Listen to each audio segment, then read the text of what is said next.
All right. I think we're good. Think. Think we're good.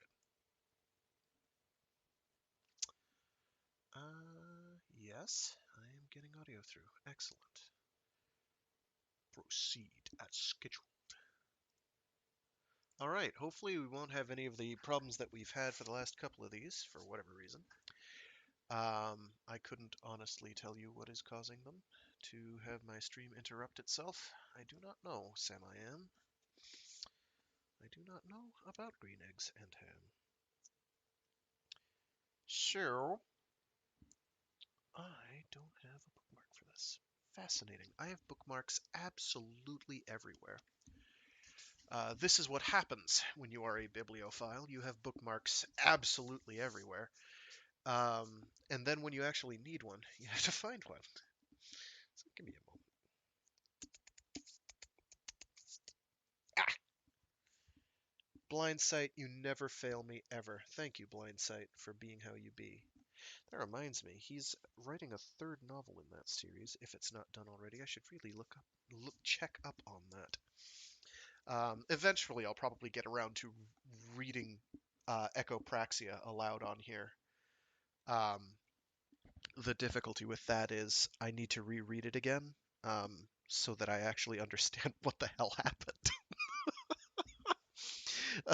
Like Blindsight, I understood what I was getting into with Blindsight, more or less. Once I took a breather and reread the odd chapter, and was like, oh wait, that's what he's talking about.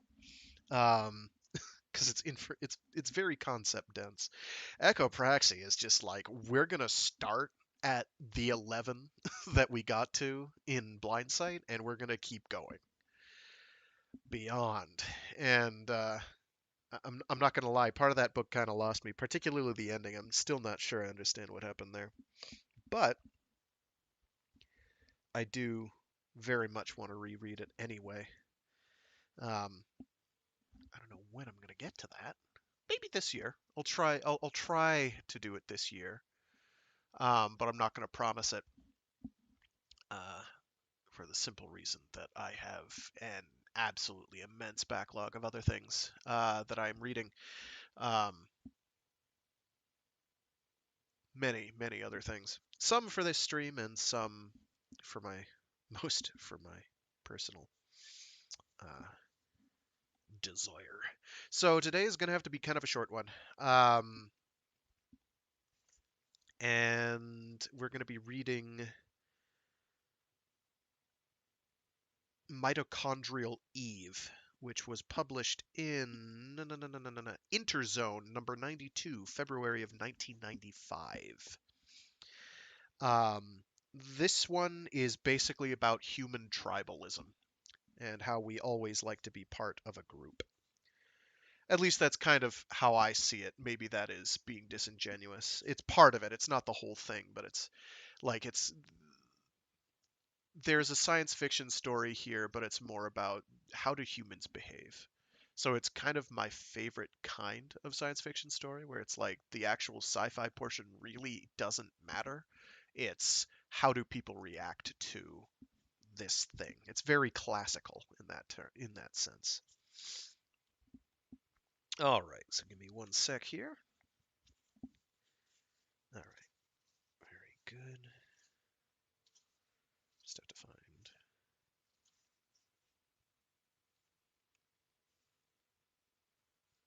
So this does kind of show a less than stellar outlook on human behavior when faced with the potential for certain knowledge. And a bit of a downer, which is unfortunate, but I promise next week when I do the actual titular story, Luminous from this is going to be somewhat better. There's a lot that goes down in that, and it's long. That's like 60 pages, I think. So I'm really hoping I can get through it uh, in one sitting. Actually, it's not that much longer than what I'm going to do today, and not that much longer than what we did yesterday. So that should be very manageable. But today I'm only going to have time for the one.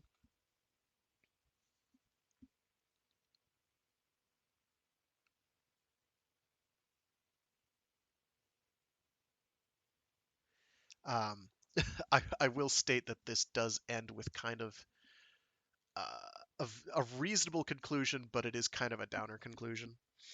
But we'll get there. All right.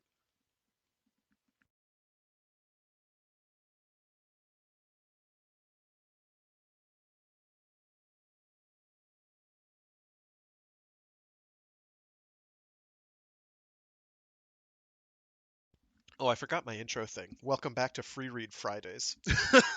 I'm Fraggeth. I'll be narrating to you today. I just realized I've not been doing that very frequently. This stuff has become such a staple for me that I have sort of forgotten to do those little things in case there's a new viewer. So sorry about that. Someday I should probably start promoting myself or something, but until then, anybody who's discovered me will enjoy me or not enjoy me, as the case may be. And everybody else, well,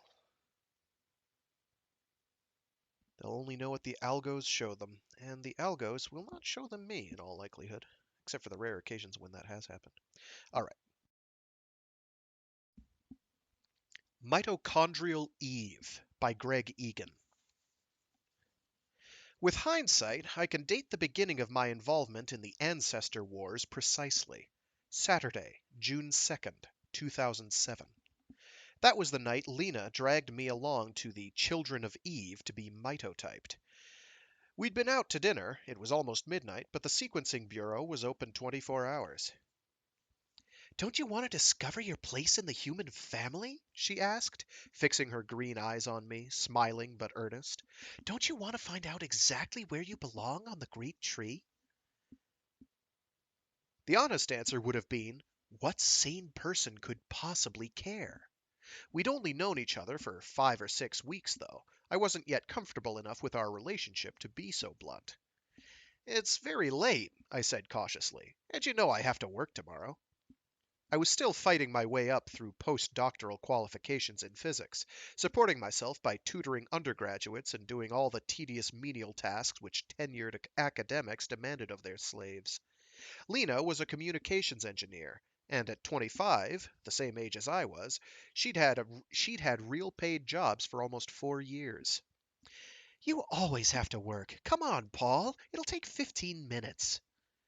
Arguing the point would have taken twice as long, so I told myself that it could do no harm, and I followed her north through the gleaming city streets. It was a mild winter night. The rain had stopped, the air was still. The children owned a sleek, imposing building in the heart of Sydney, prime real estate, an ostentatious display of the movement's wealth. "One world, one family," proclaimed the luminous sign above the entrance. There were bureaus in over 100 cities, although Eve took on various culturally appropriate names in different places, from Sakti in parts of India to Ele Ele in Samoa. And I'd heard that the children were working on street corner vending machine sequencers to recruit members even more widely. In the foyer, a holographic bust of Mitochondrial Eve herself, mounted on a marble pedestal, gazed proudly over our heads. The artist had rendered our hypothetical 10,000 times great-grandmother as a strikingly beautiful woman. A subjective judgment, certainly, but her lean, symmetrical features, her radiant health, her purposeful stare, didn't really strike me as amenable to subtleties of interpretation. The aesthetic buttons being pushed were labeled, unmistakably, Warrior, Queen, Goddess. And I had to admit that I felt a certain bizarre, involuntary swelling of pride at the sight of her, as if her regal bearing and fierce eyes somehow ennobled me and all her descendants, as if the character of the entire species, our potential for virtue, somehow depended on having at least one ancestor who could have starred in a Leni Riefenstahl documentary. Riefenstahl. I'm not sure I pronounced that right. This Eve was black, of course, having lived in sub-Saharan Africa some 200,000 years ago, but almost everything else about her was guesswork. I'd heard paleontologists quibble about the too modern features, not really compatible with any of the sparse fossil evidence for her contemporary's appearance. Still, if the children had chosen as their symbol of universal humanity a few fissured brown skull fragments from the Omo River in Ethiopia, the movement would surely have vanished without a trace. And perhaps it was simply mean-spirited of me to think of their Eve's beauty as a sign of fascism. The children had already persuaded over 2 million people to acknowledge, explicitly, a common ancestry which transcended their own superficial differences in appearance. This all-inclusive ethos seemed to undercut any argument linking their obsession with pedigree to anything unsavory.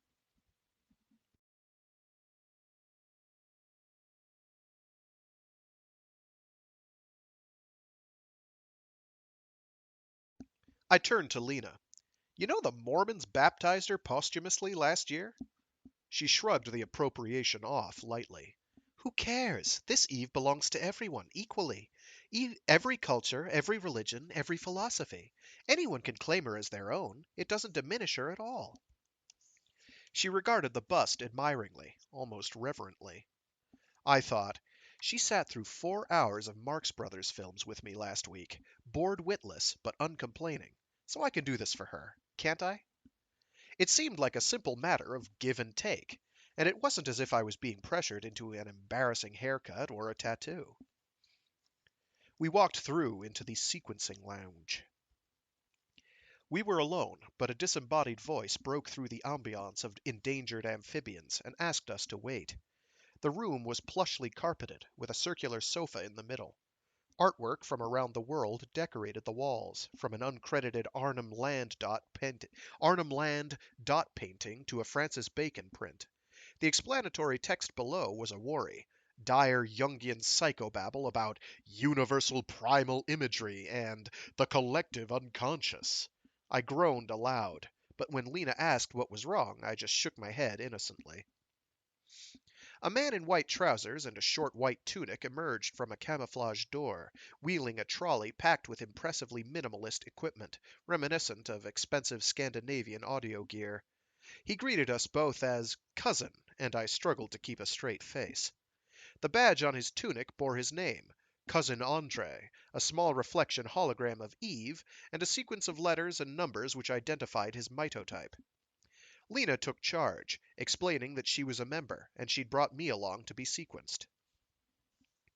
After paying the fee, $100, blowing my recreation budget for the next 3 months, I let Cousin Andre prick my thumb and squeeze a drop of blood onto a white absorbent pad, which he fed into one of the machines on the trolley. A sequence of delicate whirring sounds ensued, conveying a reassuring sense of precision engineering at work. Which was odd because I'd seen ads for similar devices in nature, which boasted of no moving parts at all.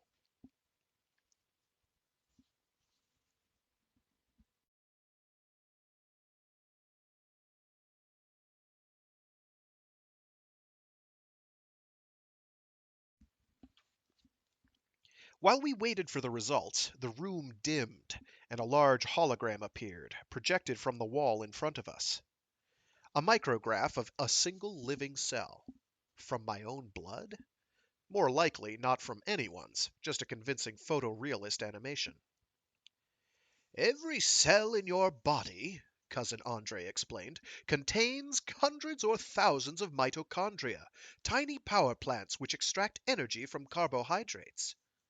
The image zoomed in on a translucent organelle, rod-shaped with rounded ends, rather like a drug capsule.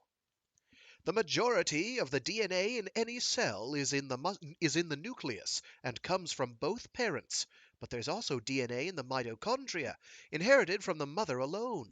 So it's easier to use mitochondrial DNA to trace your ancestry. He didn't elaborate, but I'd heard the theory in full several times, starting with high school biology. Thanks to recombination, the random interchange of stretches of DNA between paired chromosomes in the lead up to the creation of sperm or ova, every chromosome carried genes from tens of thousands of different ancestors, stitched together seamlessly. From a paleogenetic perspective, analyzing nuclear DNA was like trying to make sense of fossils which had been forged by cementing together assorted bone fragments from 10,000 different individuals. Geez, these sentences are long. Mitochondrial DNA came not in paired chromosomes, but in tiny loops called plasmids. There were hundreds of plasmids in every cell, but they were all identical, and they all derived from the ovum alone. Mutations aside, one every 4,000 years or so, your mitochondrial DNA was exactly the same as that of your mother, your maternal grandmother, great grandmother, and so on. It was also exactly the same as that of your siblings, your maternal first cousins, second cousins, third cousins, until different mutations striking the plasmid on its way down through something like 200 generations finally imposed some variation. But with 16,000 DNA base pairs in the plasmid, even the 50 or so point mutations since Eve herself didn't amount to much. The hologram dissolved from the micrograph into a multicolored diagram of branching lines, a giant family tree starting from a single apex labeled with the ubiquitous image of Eve. Each fork in the tree marked a mutation, splitting Eve's inheritance into two slightly different versions.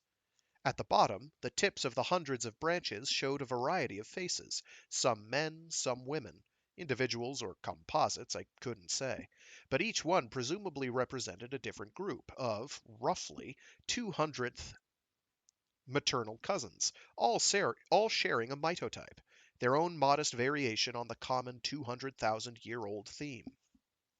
"And here you are," said Cousin Andre. A stylized magnifying glass materialized in the foreground of the hologram, enlarging one of the tiny faces at the bottom of the tree. The uncanny resemblance to my own features was almost certainly due to a snapshot taken by a hidden camera. Mitochondrial DNA had no effect whatsoever on appearance. Lena reached into the hologram and began to trace my descent with one fingertip. "You're a child of Eve, Paul. You know who you are now, and no one can ever take that away from you." I stared at the luminous tree and felt a chill at the base of my spine, though it had more to do with the children's proprietary claim over the entire species than any kind of awe in the presence of my ancestors. Eve had been nothing special, no watershed in evolution. She was simply defined as the most recent common ancestor, by an unbroken female line, of every single living human. And no doubt she'd had thousands of female contemporaries, but time and chance, the random death of daughterless women, catastrophes of disease and climate, had eliminated every mitochondrial trace of them. There was no need to assume that her mitotype had conferred any special advantages. Most variation was in junk DNA anyway. Statistical fluctuations alone meant that one maternal lineage would replace all the others, eventually. Eve's existence was a logical necessity. Some human, or hominid, of one era or another had to fit the bill. It was only the timing which was contentious. The timing and its implications. A world globe some 2 meters wide appeared beside the great tree. It had a distinctive Earth from space look, with heavy white cumulus swirling over the oceans, but the sky above the continents was uniformly cloudless.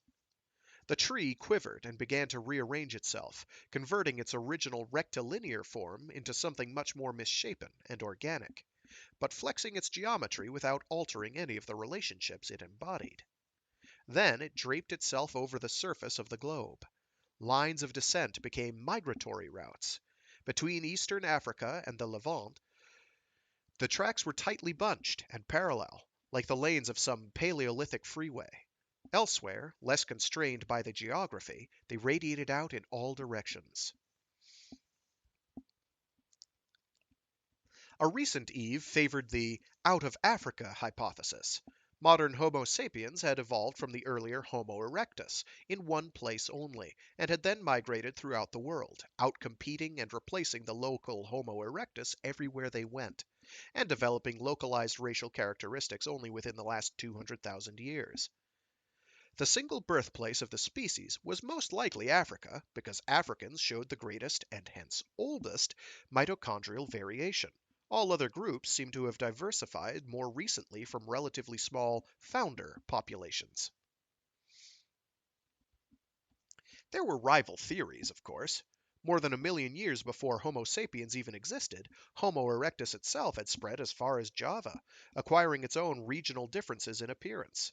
And Homo erectus fossils in Asia and Europe seem to share at least some of the distinguishing characteristics of living Asians and Europeans. But out of Africa put that down to convergent evolution, not ancestry.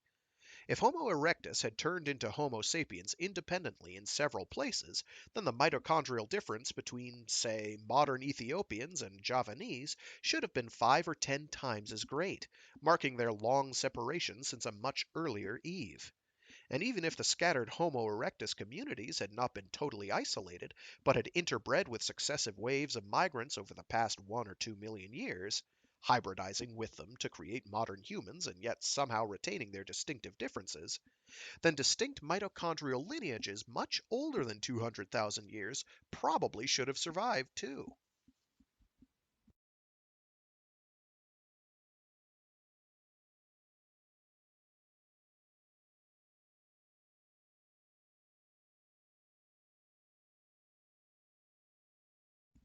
One route on the globe flashed brighter than the rest. Cousin Andre explained. This is the path your own ancestors took. They left Ethiopia, maybe Kenya or Tanzania, heading north about 150,000 years ago. They spread slowly up through Sudan, Egypt, Israel, Palestine, Syria, and Turkey, while the interglacial stretched on. By the start of the last ice age, the eastern shore of the Black Sea was their home. As he spoke, tiny pairs of footprints materialized along the route. He traced the hypothetical migration through the Caucasus Mountains and all the way to northern Europe, where the limits of the technique finally cut the story dead. Some 4 millennia ago, give or take 3, when my Germanic 200-ish great-grandmother had given birth to a daughter with a single change in her mitochondrial junk DNA, the last recorded tick of the molecular clock. Cousin Andre wasn't finished with me, though. As your ancestors moved into Europe, their relative genetic isolation and the demands of the local climate gradually led them to acquire the characteristics which are known as Caucasian. By the same route was but the same route was traveled many times by wave after wave of migrants, sometimes separated by thousands of years. And though, at every step along the way, the new travelers interbred with those who'd gone before and came to resemble them, dozens of separate maternal lines can still be traced back along the route, and then down through history again, along different paths. My very closest maternal cousins, he explained, those with exactly the same mitotype, were, not surprisingly, mostly Caucasians. And expanding the circle to include up to 30 base pair differences brought in about 5% of all Caucasians. The 5% with whom I shared a common maternal ancestor who'd lived some 120,000 years ago, probably in the Levant. But a number of that woman's own cousins had apparently headed east, not north. Evidently, their descendants had made it all the way across Asia, down through Indochina, and then south through the archipelagos, traveling across land bridges exposed by the low ocean levels of the Ice Age, or making very short sea voyages from island to island. They'd stopped just short of Australia. So, I was more closely related, maternally, to a small group of New Guinean Highlanders than I was to 95% of Caucasians. The magnifying glass reappeared beside the globe, and showed me the face of one of my living 6,000th cousins. The two of us were about as dissimilar to the naked eye as any two people on Earth. Of the handful of nuclear genes which coded for attributes like pigmentation and facial bone structure, one set had been favored in frozen northern Europe and another in this equatorial jungle. But enough mitochondrial evidence had survived in both places to reveal that the local homogenization of appearance was just a veneer, a recent gloss over an ancient network of invisible family connections. Lena turned to me triumphantly. You see, all the old myths about race, culture, and kinship instantly refuted. These people's immediate ancestors lived in isolation for thousands of years and didn't set eyes on a single white face until the 20th century. Yet they're nearer to you than I am. I nodded, smiling, trying to share her enthusiasm. It was fascinating to see the whole naive concept of race turned inside out like this. And I had to admire the children's sheer audacity at claiming to be able to map 100,000-year-old relationships with such precision. But I couldn't honestly say that my life had been transformed by the revelation that certain white total strangers were more distant cousins to me than certain black ones.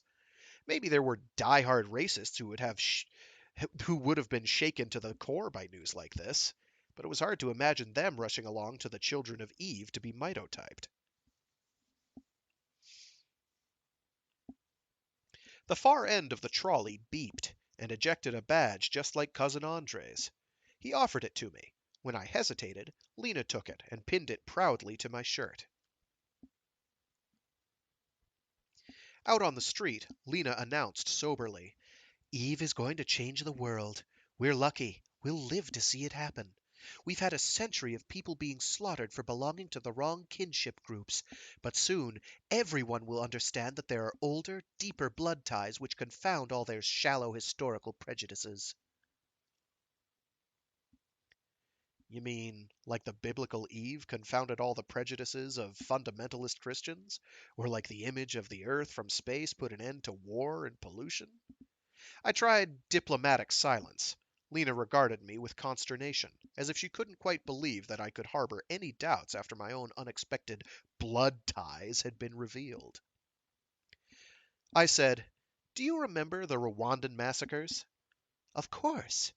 Weren't they more to do with a class system, which the Belgian colonists exacerbated for the sake of administrative convenience, than anything you could describe as enmity between kinship groups? And in the Balkans—" Lena cut me off. "Look, sure, any incident you can point to will have a convoluted history. I'm not denying that. But it doesn't mean that the solution has to be impossibly complicated, too. And if everyone involved had known what we know, had felt what we've felt—" She closed her eyes and smiled radiantly, an expression of pure contentment and tranquility. "That deep sense of belonging through Eve to a single family which encompasses all of humanity. Do you honestly imagine that they could have turned on each other like that?" I should have protested, in tones of bewilderment. What deep sense of belonging? I felt nothing, and the only thing the children of Eve are doing is preaching to the converted. What was the worst that could have happened? If we'd broken up right there and then over the political significance of paleogenetics, then the relationship was obviously doomed from the start. And however much I hated confrontation, it was a fine line between tact and dishonesty, between accommodating our differences and concealing them. And yet, the issue seemed far too arcane to be worth fighting over. And though Lena clearly held some passionate views on it, I couldn't really see the topic arising again if I kept my big mouth shut just this once. I said, "Maybe you're right." I slipped an arm around her, and she turned and kissed me. It began to rain again, heavily, and the downpour strangely calm in the still air. We ended up back at Lena's flat, saying very little for the rest of the night. I was a coward and a fool, of course, but I had no way of knowing, then, just how much it would cost me.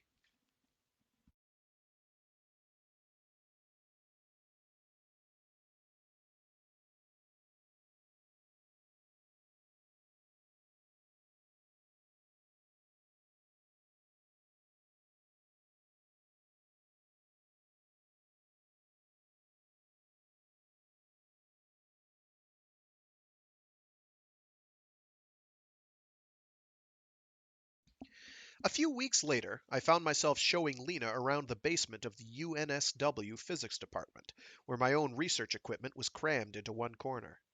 It was late at night, again, and we were alone in the building. Variously colored fluorescent display screens hovered in the darkness, like distant icons for the other postdoctoral projects in some chilly academic cyberspace. I couldn't find the chair I'd bought for myself, despite security measures escalating from a simple name tag to increasingly sophisticated computerized alarms. It was always being borrowed. So we stood on the cold, bare concrete beside the apparatus, lit by a single fading ceiling panel, and I conjured up sequences of zeros and ones which echoed the strangeness of the quantum world. The infamous Einstein-Podolsky-Rosen correlation, the entanglement of two microscopic particles into a single quantum system, had been investigated experimentally for over 20 years, but it had only recently become possible to explore the effect with anything more complicated than pairs of photons or electrons. I was working with hydrogen atoms, produced when a single hydrogen molecule was dissociated with a pulse from an ultraviolet laser. Certain measurements carried out on the separated atoms showed statistical correlations which only made sense if a single wave function encompassing the two responded to the measurement process instantaneously, regardless of how far apart the individual atoms had traveled since their tangible molecular bonds were broken: meters, kilometers, light years. The phenomenon seemed to mock the whole concept of distance, but my own work had recently helped to dispel any notion that EPR might lead to a faster-than-light signaling device. The theory had always been clear on that point, though some people had hoped that a flaw in the equations would provide a loophole. I explained to Lena. Take two machines stocked with EPR-correlated atoms, one on Earth and one on Mars, both capable of, say, measuring orbital angular momentum either vertically or horizontally. The results of the measurements would always be random, but the machine on Mars could be made to emit data which either did or didn't mimic precisely the random data coming out of the machine on Earth at the very same time. And that mimicry could be switched on and off instantaneously by altering the type of measurements being made on Earth. Like having two coins which are guaranteed to fall the same way as each other, she suggested, so long as they're both being thrown right-handed. But if you start throwing the coin on Earth with your left hand, the correlation vanishes. Yeah, that's a perfect analogy. I realized belatedly that she'd probably heard all this before. Quantum mechanics and information theory were the foundations of her own field, after all. But she was listening politely, so I continued. But even when the coins are magically agreeing on every single toss, they're both still giving equal numbers of heads and tails at random. So there's no way of encoding any message into the data. You can't tell, even from Mars, or you can't even tell from Mars when the correlation starts and stops, not unless the data from Earth gets sent along for comparison, by some conventional means like a radio transmission, defeating the whole point of the exercise. EPR itself communicates nothing.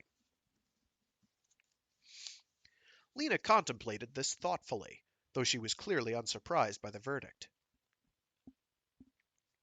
She said, "It communicates nothing between separated atoms, but if you bring them together instead, it can still tell you what they've done in the past.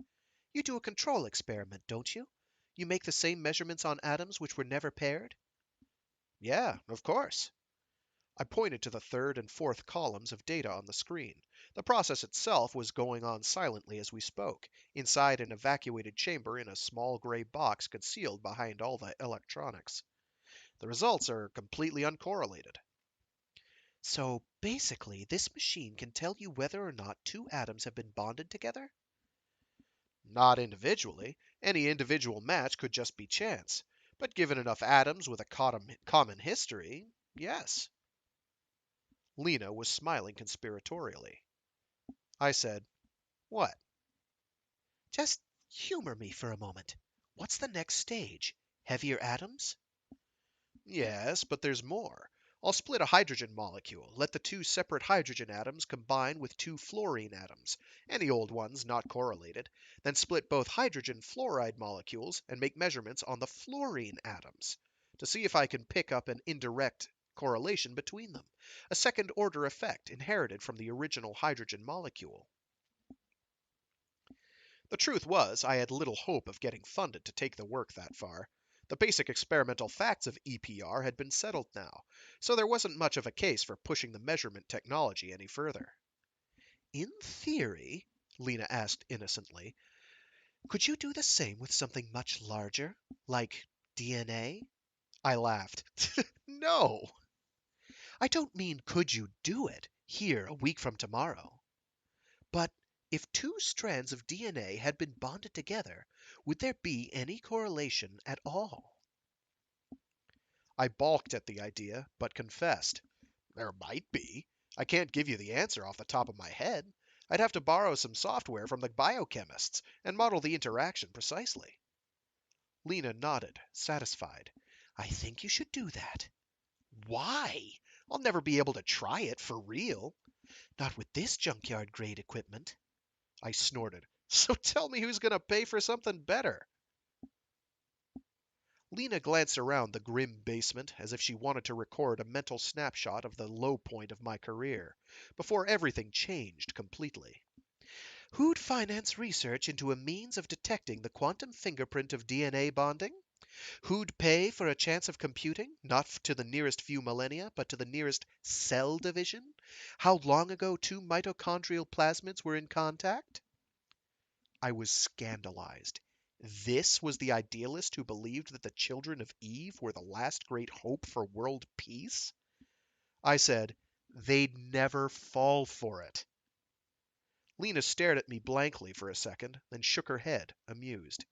I'm not talking about pulling a confidence trick, begging for a research grant on false pretenses. Well, good, but I'm talking about the money. I'm talking about taking the money and doing the job that has to be done. Sequencing technology has been pushed as far as it can go, but our opponents still keep finding things to quibble about. The mitochondrial mutation rate, the method of choosing branch points for the most probable tree, the details of lineage loss and survival. Even the paleogeneticists who are on our side keep changing their minds about everything. Eve's age goes up and down like the Hubble constant. It can't be that bad, surely.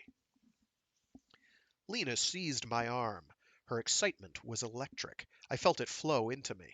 Or maybe she'd just pinched a nerve. This could transform the whole field. No more guesswork, no more conjecture, no more assumptions. Just a single indisputable family tree stretching back 200,000 years. It may not even be possible, but you'll find out? You'll look into it? I hesitated, but I couldn't think of a single good reason to refuse.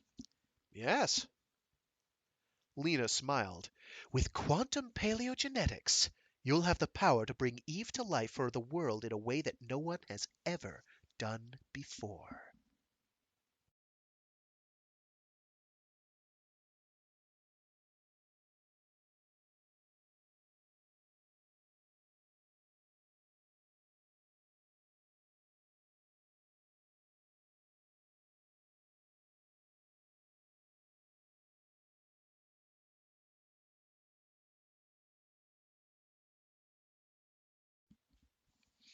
Six months later, the funds ran out for my work at the university. The research, the tutoring, everything. Lena offered to support me for 3 months while I put together a proposal to submit to the children. We were already living together, already sharing expenses. Somehow that made it much easier to rationalize. And it was a bad time of year to be looking for work. I was going to be unemployed anyway. As it turned out, computer modeling suggested that a measurable correlation between segments of DNA could be picked out against the statistical noise, given enough plasmids to work with. More like a few liters of blood per person than a single drop. But I could already see that the technical problems would take years of work to assess properly, let alone overcome. Writing it all up was good practice for future corporate grant applications, but I never seriously expected anything to come of it. Never seriously expected anything to come of it. Lena came with me to the meeting with William Sachs, the Children's West Pacific Research Director. Oh, let's try that again. Oh my gosh.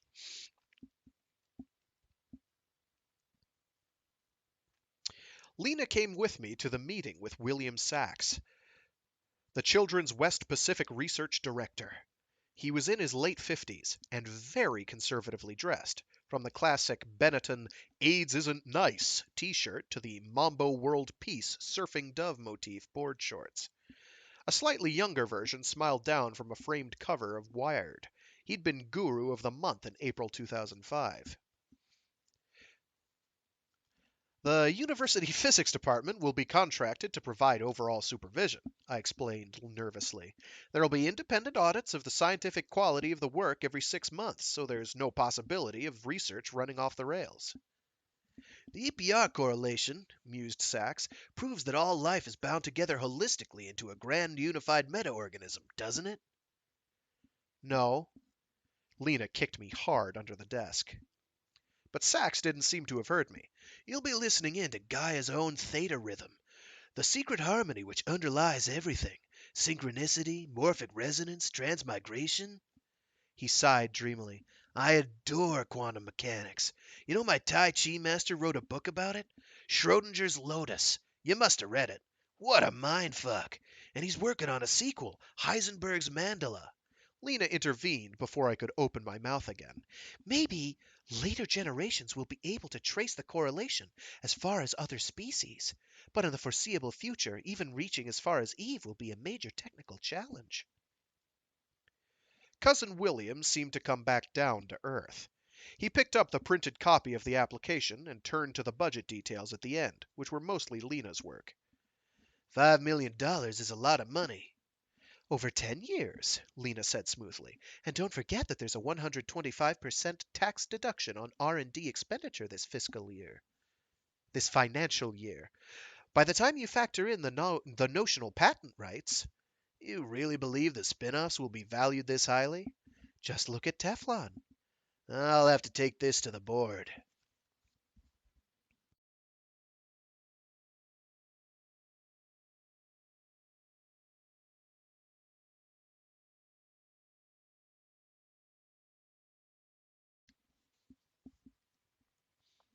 When the good news came through by email a fortnight later, I was almost physically sick.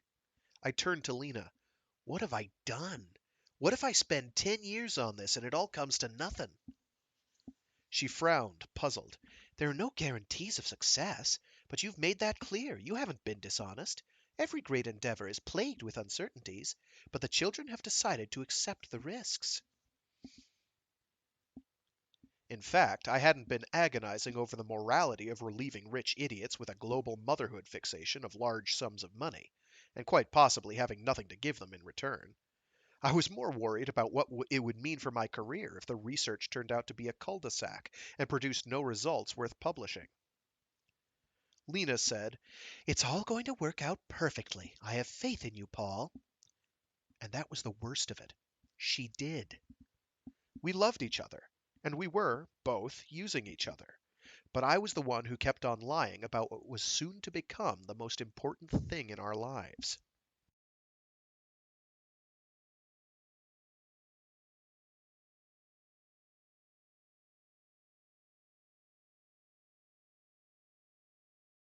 In the winter of 2010, Lena took 3 months off work to travel to Nigeria in the name of technology transfer.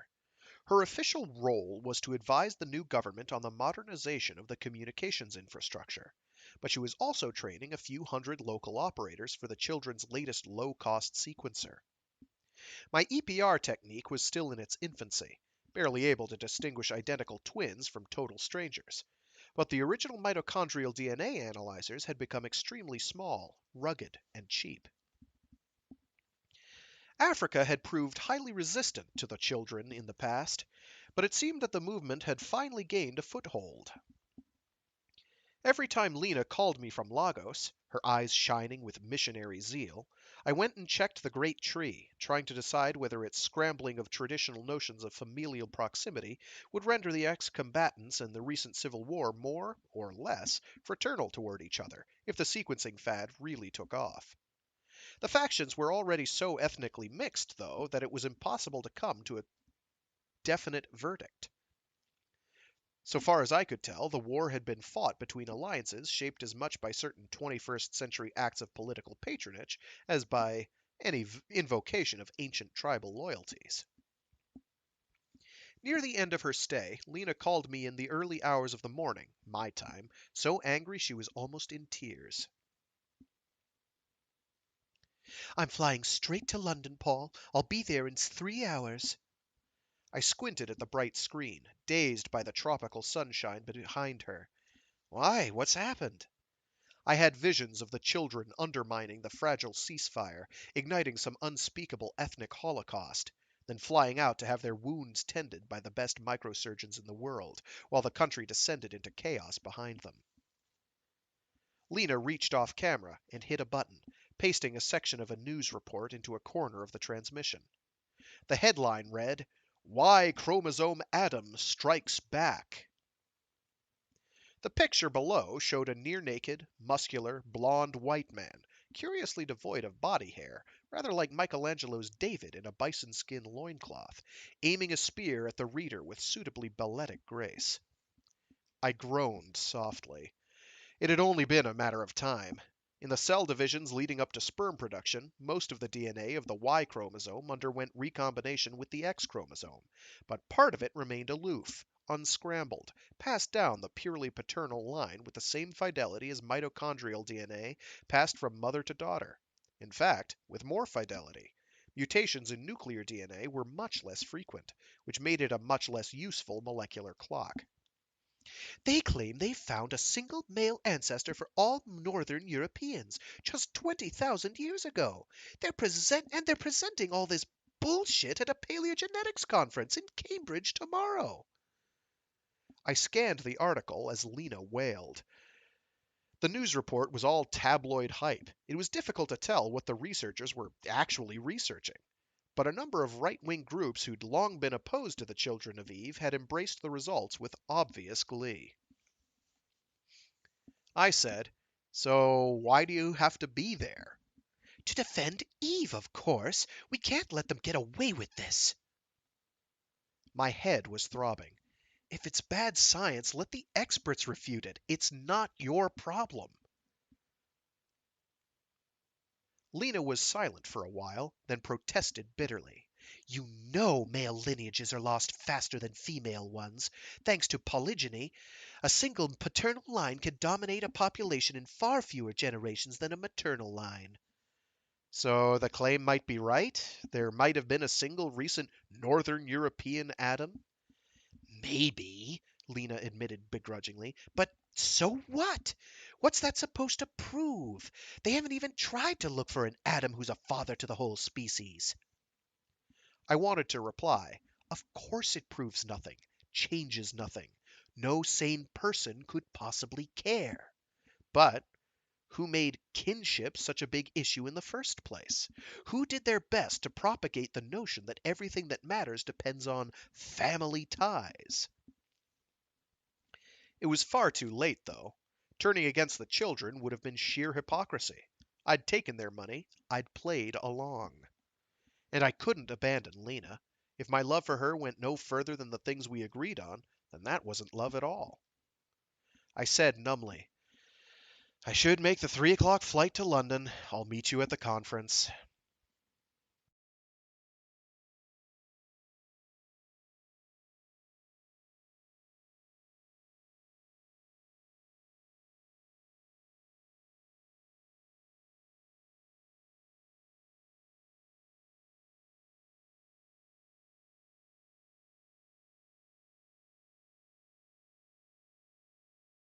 The 10th Annual World Paleogenetics Forum was being held in a pyramid-shaped building in an astroturfed science park, far from the university campus. The placard-waving crowd made it easy to spot. "Hands off Eve! Die, Nazi scum! Neanderthals out!" What? As the taxi drove away, my jet lag caught up with me, and my knees almost buckled. My aim was to find Lena as rapidly as possible and get us both out of harm's way. Eve could look after herself. She was there, of course, gazing with serene dignity from a dozen T-shirts and banners. But the children and their marketing consultants had recently been fine-tuning her image, and this was the first chance I'd had to see the results of all their focus groups and consumer feedback workshops. The new Eve was slightly paler, her nose a little thinner, her eyes narrower. The changes were subtle, but they were clearly aimed at making her look more pan-racial, more like some far future common descendant, bearing traces of every modern human population, than a common ancestor who'd lived in one specific place, Africa. And in spite of all my cynicism, this redesign made me queasier than any of the other cheap stunts the children had pulled. It was as if they'd decided, after all, that they couldn't really imagine a world where everyone would accept an African Eve. But they were so committed to the idea that they were willing to keep bending the truth for the sake of broadening her appeal until. What? They gave her not just a different name, but a different face in every country? I made it into the lobby, merely spat on by 2 or 3 picketers. Inside, things were much quieter, but the academic paleogeneticists were darting about furtively, avoiding eye contact. One poor woman had been cornered by a news crew. As I passed, the interviewer was insisting heatedly, "But you must admit that violating the origin myths of indigenous Amazonians is a crime against humanity." The outer wall of the pyramid was tinted blue, but more or less transparent, and I could see another crowd of demonstrators pressed against one of the panels, peering in. Plainclothes security guards whispered into their wrist phones, clearly afraid for their Masserini suits. I'd tried to call Lena a dozen times since the airport, but some bottleneck in the Cambridge footprint had kept me on hold. She'd pulled strings and got us both listed on the attendance database, the only reason I'd been allowed through the front door. But that only proved that being inside the building was no guarantee of nonpartisanship. Suddenly, I heard shouting and grunting from nearby, then a chorus of cheers, and the sound of heavy sheet plastic popping out of its frame. News reporters had mentioned both pro-Eve demonstrators and pro-Adam, the latter allegedly much more violent. I panicked and bolted down the nearest corridor, almost colliding with a wiry young man heading in the opposite direction. He was tall, white, blond, blue-eyed, radiating Teutonic menace. And part of me wanted to scream in outrage. I'd been reduced, against my will, to pure imbecilic racism. Still, he was carrying a pool cue. But as I backed away warily, his sleeveless t-shirt began flashing up the words, "The goddess is afoot." "So what are you?" he sneered. "A son of Adam?" I shook my head slowly. What am I? I'm a Homo sapiens, you moron. Can't you recognize your own species? I said, "I'm a researcher with the Children of Eve." At faculty cocktail parties, I was always an independent paleogenetics research physicist, but this didn't seem the time to split hairs. "Yeah?" He grimaced with what I took at first to be disbelief, and advanced threateningly. "So you're one of the fucking patriarchal, materialistic bastards who's trying to reify the archetype of the Earth Mother and rein in her boundless spiritual powers?" That left me too stupefied to see what was coming. He jabbed me hard in the solar plexus with the pool cue. I fell to my knees, gasping with pain. I could hear the sound of boots in the lobby, and hoarsely chanted slogans. The goddess worshipper grabbed me by one shoulder and wrenched me to my feet, grinning. "No hard feelings, though. We're still on the same side here, ain't we? So let's beat up some Nazis." I tried to pull free, but it was already too late. The sons of Adam had found us.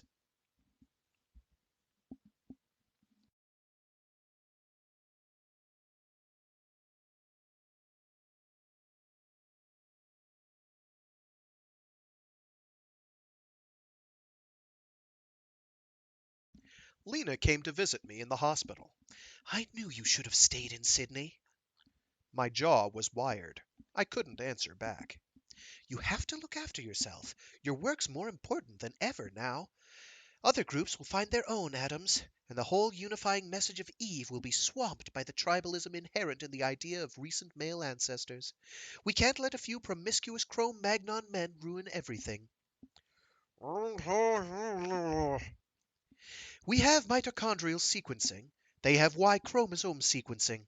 Sure, our molecular clock is already more accurate, but we need a spectacular advantage, something anyone can grasp.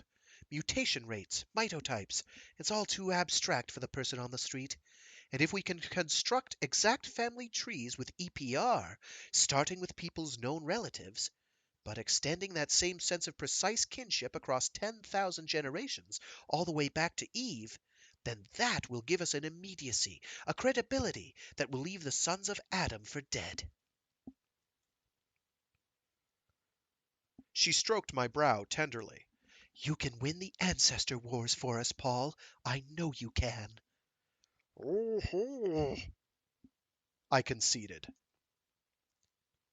I'd been ready to denounce both sides, resign from the EPR project, and even walk away from Lena if it came to that.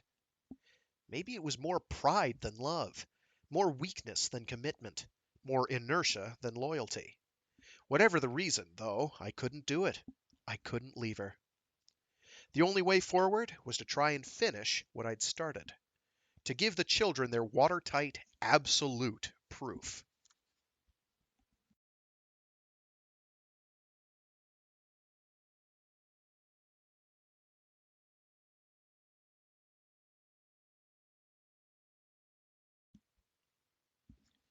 While the rival ancestor cults picketed and firebombed each other, rivers of blood flowed through my apparatus.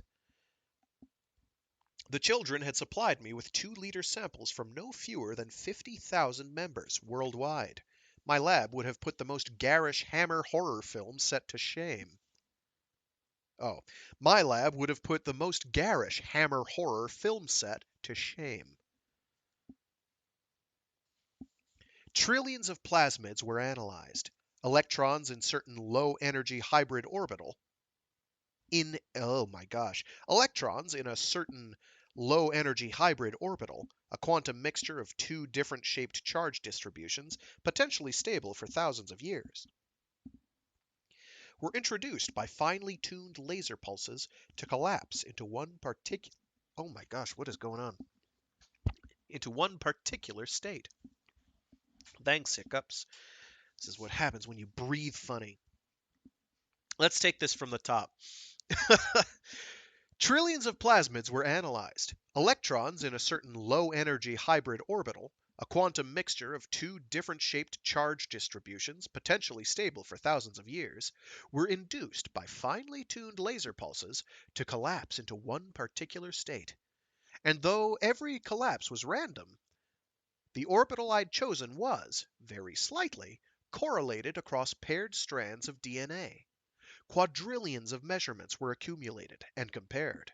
With enough plasmids measured for each individual, the faint signature of any shared ancestry could rise up through the statistical noise. The mutations behind the children's great tree no longer mattered. In fact, I was looking at stretches of the plasmid most likely to have stayed unblemished all the way back to Eve, since it was the intimate chemical contact of flawless DNA replication which gave the only real chance of correlation. And as the glitches in the process were ironed out and the data mounted up, results finally began to emerge.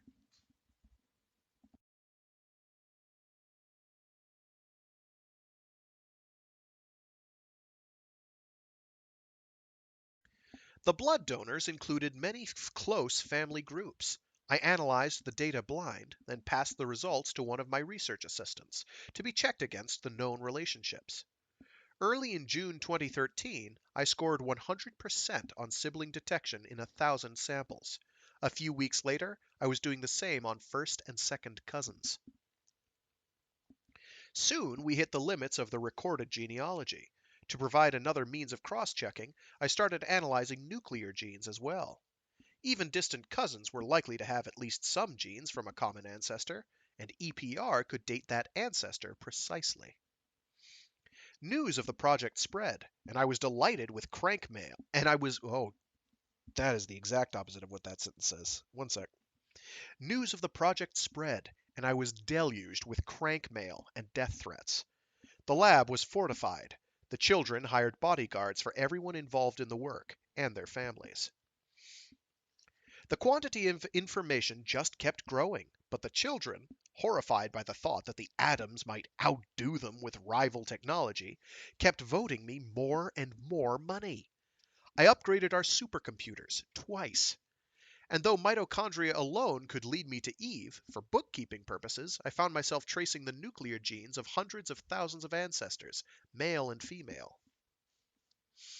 In the spring of 2016, the database reached a kind of critical mass. We hadn't sampled more than the tiniest fraction of the world's population. But once it was possible to reach back just a few dozen generations, all the apparently separate lineages began to join up. Autosomal nuclear genes zigzagged heedlessly between the purely maternal tree of the Eves and the purely paternal tree of the Adams, filling in the gaps, until I found myself with genetic profiles of virtually everyone who'd been alive on the planet in the early 9th century, and left descendants down to the present. I had no names for any of these people, or even definite geographical locations, but I knew the place of every one of them on my own great tree precisely. I had a snapshot of the genetic diversity of the entire human species. From that point on, there was no stopping the cascade, and I pursued the correlations back through the millennia.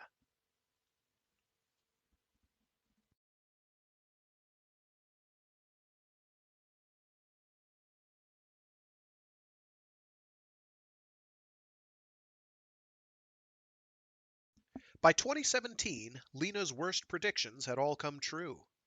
Dozens of different Adams had been proclaimed around the world, and the trend was to look for the common paternal lineage of smaller and smaller populations, converging on ever more recent ancestors. Many were now supposedly historical figures. Rival Greek and Macedonian groups were fighting it out over who had the right to call themselves the Sons of Alexander the Great.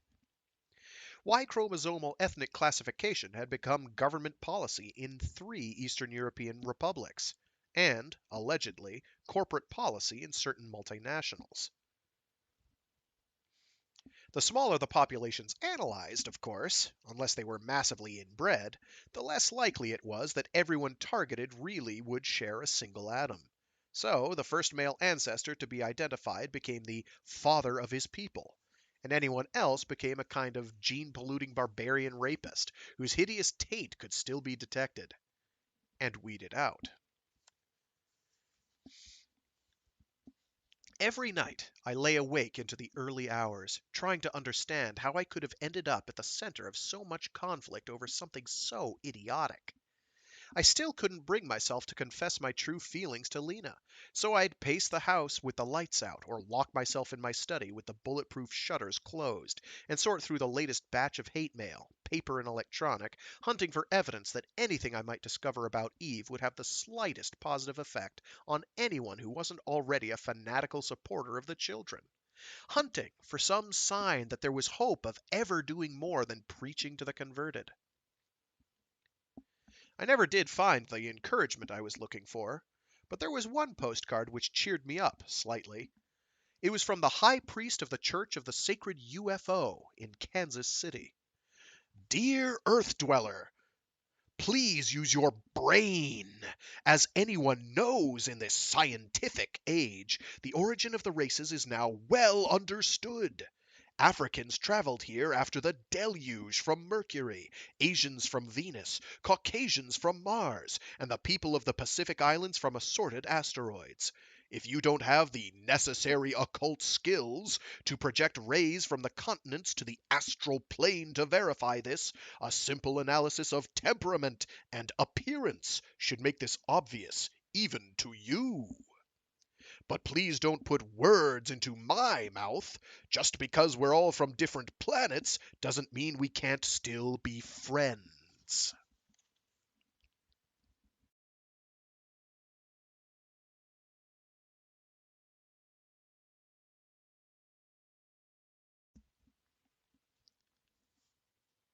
Lena was deeply troubled.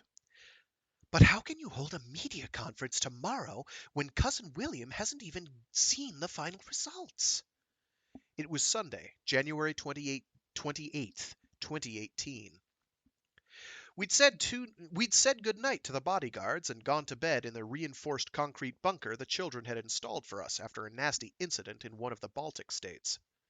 I said, I'm an independent researcher. I'm free to publish data at any time. That's what it says in the contract.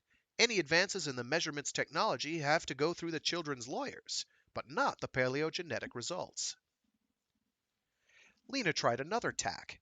But if this work hasn't been peer-reviewed... It has. The paper's already been accepted by Nature. It will be published the day after the conference. In fact, I smiled innocently, I'm really only doing it as a favor to the editor. She's hoping it will boost sales for the issue. Lena fell silent. I'd told her less and less about the work over the preceding 6 months. I'd let her assume that technical problems were holding up progress. Finally, she said, "Won't you at least say if it's good news or bad?" I couldn't look her in the eye, but I shook my head.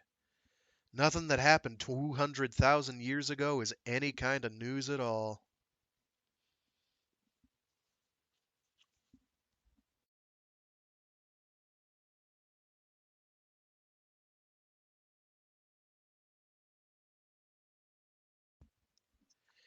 I'd hired a public auditorium for the media conference, far from the children's office tower, paying for it myself and arranging for independent security. Sachs and his fellow directors were not impressed, but short of kidnapping me, there was little they could do to shut me up. There'd never been any suggestion of fabricating the results they wanted, but there'd always been an unspoken assumption that only the right data would ever be released with this much fanfare, and the children would have ample opportunity to put their own spin on it first. Behind the podium, my hands were shaking. Over 2,000 journalists from across the planet had turned up, and many of them were wearing symbols of allegiance to one ancestor or another. I cleared my throat and began. The EPR technique had become common knowledge. There was no need to explain it again. I said simply, "I'd like to show you what I've discovered about the origins of Homo sapiens." The lights went down and a giant hologram, some 30 meters high, appeared behind me. It was, I announced, a family tree. Not a rough history of genes or mutations, but an exact generation by generation diagram of both female and male parentage for the entire human population, from the ninth century back. A dense thicket in the shape of an inverted funnel. The audience remained silent, but there was an air of impatience. This tangle of a billion tiny lines was indecipherable. It told them absolutely nothing. But I waited, letting the impenetrable diagram rotate once, slowly. "The Y chromosome mutational clock," I said, "is wrong. I've traced the paternal ancestries of groups with similar Y types back hundreds of thousands of years, and they never converge on any one man." A murmur of discontent began. I boosted the amplifier volume and drowned it out. Why not? How can there be so little mutational diversity if the DNA doesn't all spring from a single recent source? A second hologram appeared, a double helix, a schematic of the Y typing region. Because mutations happen again and again at exactly the same sites. Make 2 or 3 or 50 copying errors in the same location, and it still only looks like it's one step away from the original. The double helix hologram was divided and copied, divided and copied. The accumulated differences in each generation were highlighted. The proofreading enzymes in our cells must have specific blind spots, specific weaknesses, like words that are easy to misspell. And there's still a chance of purely random errors at any site at all, but only on a timescale of millions of years. All the Y chromosome atoms, I said, are fantasy. There are no individual fathers to any race or tribe or nation. Living Northern Europeans, for a start, have over 1,000 distinct paternal lineages dating to the late Ice Age, and those 1,000 ancestors, in turn, are the descendants of over 200 different male African migrants. Colors flashed up in the gray maze of the tree, briefly highlighting the lineages. A dozen journalists sprang to their feet and started shouting abuse. I waited for the security guards to escort them from the building. I looked out across the crowd, searching for Lena, but I couldn't find her.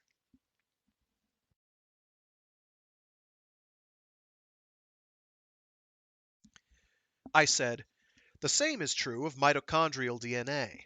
The mutations overwrite themselves. The molecular clock is wrong. There was no Eve 200,000 years ago." An uproar began, but I kept talking.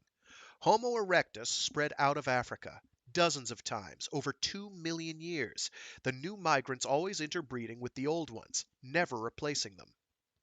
A globe appeared, the entire old world so heavily decorated with crisscrossing paths that it was impossible to glimpse a single square kilometer of ground. Homo sapiens arose everywhere, at once, maintained as one species worldwide partly because of migrant gene flow, and partly thanks to the parallel mutations which invalidate all the clocks. Mutations taking place in a random order, but biased toward the same sites. A hologram showed 4 stretches of DNA, accumulating mutations. At first, the 4 strands grew increasingly dissimilar, as the sparse random scatter struck them differently. But as more and more of the same vulnerable sites were hit, they all came to bear virtually the same scars. So, modern racial differences are up to 2 million years old, inherited from the first Homo erectus migrants. But all of the subsequent evolution has marched in parallel, everywhere, because Homo erectus never really had much choice. In a mere 2 million years, different climates could favor different genes for some superficial local adaptations. But everything leading to Homo sapiens was already latent in every migrant's DNA before they left Africa. There was a momentary hush from the Eve supporters. Maybe because no one could decide anymore whether the picture I was painting was unifying or divisive. The truth was just too gloriously messy and complicated to serve any political purpose at all. I continued, "But if there ever was an Adam or an Eve, they were long before Homo sapiens, long before Homo erectus. Maybe they were Australopithecus?" I displayed 2 stooped, hairy, ape-like figures. People started throwing their video cameras. I hit a button under the podium, raising a giant perspex shield in front of the stage. "Burn all your symbols!" I shouted. "Male and female, tribal and global. Give up your fatherlands and your earth mothers. It's childhood's end. Desecrate your ancestors. Screw your cousins. Just do what you think is right because it's right." The shield cracked. I ran for the stage exit. The security guards had all vanished. But Lena was sitting in our armor-plated Volvo in the basement car park, with the engine running. She wound down the mirrored side window. "I watched your little performance on the net." She gazed at me calmly, but there was rage and pain in her eyes. I had no adrenaline left, no strength, no pride. I fell to my knees beside the car. "I love you. Forgive me." "Get in," she said. "You've got a lot of explaining to do." And that was Mitochondrial Eve by Greg Egan. Tribalism. It's a universal thing that we all really have to deal with. Question why you follow one tribe or another. Just, I'm not saying you're wrong. You don't have to be, you know, but at the same time, just if you're doing something because other people are telling you to do it or it looks like the thing to do, just question it. Keep it in mind. If you find yourself getting very excited over some ideology or something, just take a step back, take a breath. It's the MST3K mantra. Just repeat to yourself, it's just a show, and you should really just relax. I realize that's maybe a tough one to apply to real life and not media we consume, but I think it's broadly applicable. You know what? Just take a breath. Think about it for a minute. In any case, hope people dug it. I do try to do this every week. Next week's is going, and I do want to apologize on behalf of Greg Egan or on behalf of myself, Greg Egan is wordy. He's wordy and he's very technical. So I apologize to any Greg Egan fans who I'm mangling this for. I understand maybe a quarter of what's being said there.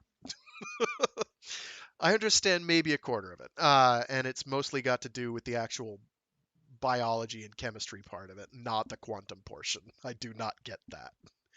Um, Luminous, on the other hand, is uh, it's weirder. It's definitely weirder. It's more esoteric. Let's put it that way.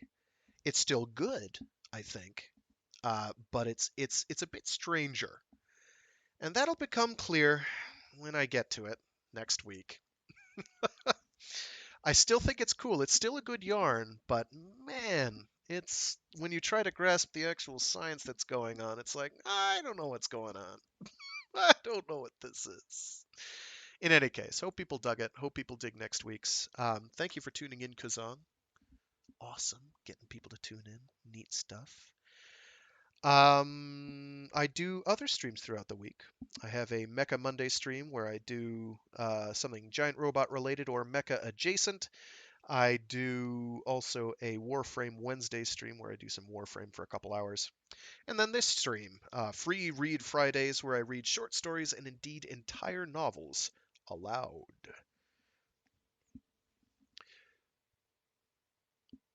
So yeah, hope people dug it. If they didn't, I'm sorry. If they did, cool. If you got anything out of it at all, excellent. You can find all this stuff archived on my YouTube channel, which should be in the stream description. Other than that, have fun. Feel free to catch me live at noon-ish Eastern Standard Time. Sometimes I'm a few minutes late. At any of the links provided. Other than that, yeah.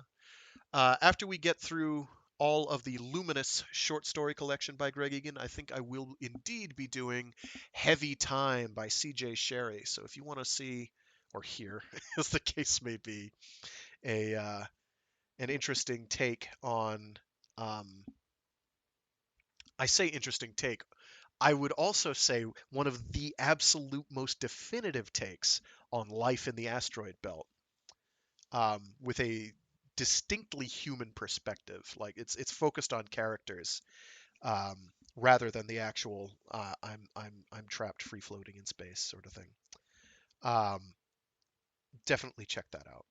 If you like The Expanse and wanted a take that is different than the oh, what's his name, Corey. Then Corey's take on life in the belt, then that is the one to check out. His is very clearly influenced, though, by C.J. Sherry and others that went before either of them. But it's interesting. I think people will dig that. So yeah, have fun. Thanks for tuning in. See y'all later. Enjoy.